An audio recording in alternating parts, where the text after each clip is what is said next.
I'm Dee, and I'm so pumped to be your guide on this awesome adventure to mastering the English language. We're gonna have some fun with it. Want to speak English more naturally? Today you'll learn 5 powerful phrases from a real news story about the Los Angeles fires. These phrases are useful in everyday conversations and will make you sound more fluent.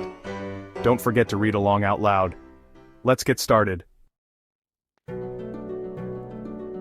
Our first phrase comes straight from a recent news story about the LA fires. Cause serious problems. This phrase packs a punch, you know? It tells you right away that something big went down. Think about it. You can use this phrase in so many situations.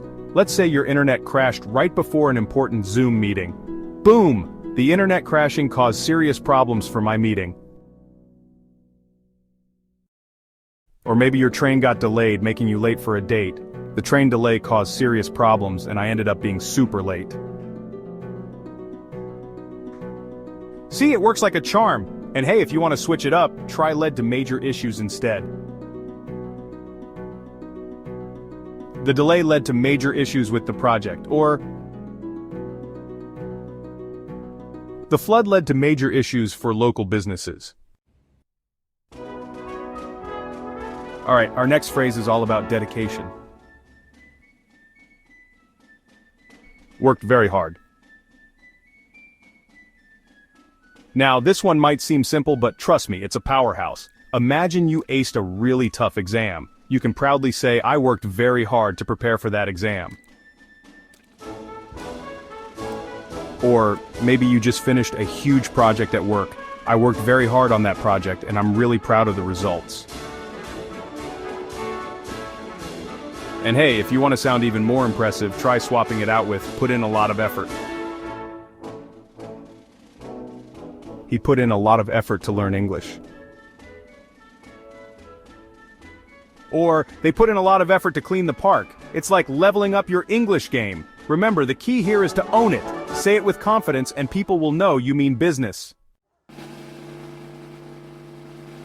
Okay, get this, split in half. It's a visual phrase, you know, it paints a picture in your mind. Imagine a tree struck by lightning, the trunk split in half by the sheer force. Dramatic, right? But here's the thing, you can use this phrase in everyday situations too. Let's say you're baking cookies, and one breaks while it's still warm.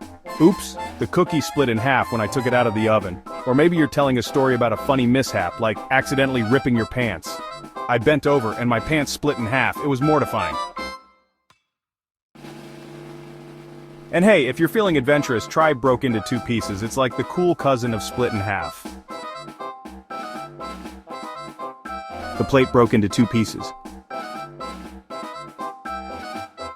The board broke into 2 pieces after the accident. Now this next phrase is super important, high risk of. This one's all about awareness, about understanding the potential consequences of, well, pretty much anything. You're about to cross a busy street. You could say, there's a high risk of getting hit by a car if I don't look both ways. Or maybe you're about to try a spicy pepper for the first time. You better believe there's a high risk of my mouth being on fire. But hey, on a more serious note, this phrase can be used to talk about important issues too. For example, there's a high risk of forest fires during the dry season.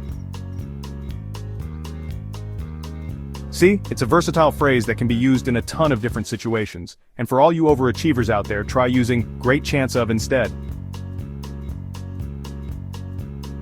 There's a great chance of rain today. He has a great chance of winning the race. Alright, last but not least, we've got told not to return. This one's all about boundaries, about respecting the rules, even when they're tough to hear. Imagine this.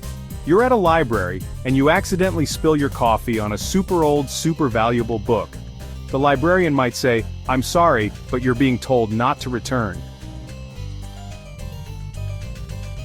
Or maybe you're at a concert and you try to sneak backstage to meet the band. Security might catch you and say, you're being told not to return to this area. Now I know what you're thinking, this sounds kinda negative, and you're right, it can be. But it's also about keeping everyone safe and respecting the rules. And hey, if you want to soften the blow a little, try using advised to stay away instead. They were advised to stay away from the construction site. Or, hikers were advised to stay away from the cliff edge. Give yourselves a round of applause. Seriously, you just crushed it. You learned 5 incredibly powerful English phrases. By practicing these expressions, you'll sound more natural and confident in everyday conversations. Keep reviewing and using these phrases, and soon you'll be speaking English with ease. Stay strong and keep learning. Please like, subscribe, and hit the bell for more lessons. I'll see you in the next video. Bye.